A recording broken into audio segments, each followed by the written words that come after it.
لیکن لگائے رکھو، انہیں کرکٹ کے میچ میں الجھائے رکھو، دیکھتے رہے صبح سے شام تک بیٹھے ہوئے، انہیں پتہ ہی نہ چلے کون ہمارا خون چوس رہا ہے، کتنی جوکیں لگی ہوئی ہیں میرے جسم کے ساتھ اور وہ میرے خون کو چوس رہی ہیں، انہیں پتہ ہی نہ ہو۔ مست رکھو، اقبال نے تو کہا تھا نا، مست رکھو ذکر و فکر صبح گائی میں اسے، اس سے کہیں زیادہ لذت جو ہے وہ اب وہ میچ دیکھنے میں آ رہی ہے۔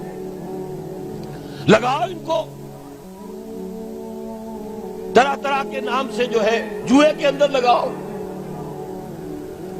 یہ تمام دھندے اس لیے ہیں یہ اس میں مگن رہے حیوانوں کی طرح۔ اور یہ بھی نوٹ کر لیجئے، یہ بھی ان کے پروٹوکولز میں ہے، اخلاقی اعتبار سے انہیں کرپٹ کر دو، انہیں تمیز ہی نہ رہے بیٹی میں اور بیوی میں، انہیں تمیز نہ رہے مرد اور عورت میں، حیوان، بالکل حیوان بنا دو۔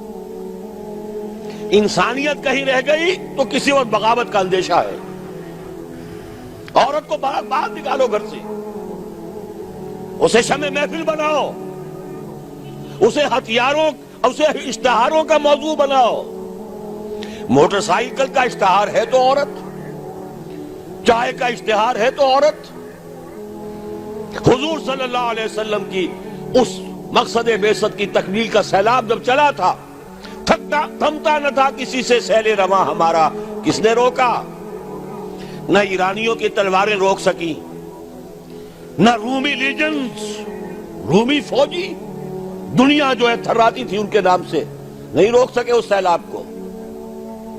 حضرت خالد نے کہا تھا رومیوں سے، تم اپنی تعداد پر نہ جانا، اپنے اسلحہ پر نہ جانا، جان لو تمہارا مقابلہ آج اس قوم سے ہے جسے موت اتنی ہی عزیز ہے جتنی تمہیں زندگی عزیز ہے۔ منحصر مرنے پہ ہو جس کی امید، نا امیدی اس کی دیکھا چاہیے جو موت کا خواہش مند ہے۔ شہادت ہے مطلوب و مقصود مومن، نہ مال غنیمت نہ کشور کشائی، اسے کون شکست دے گا؟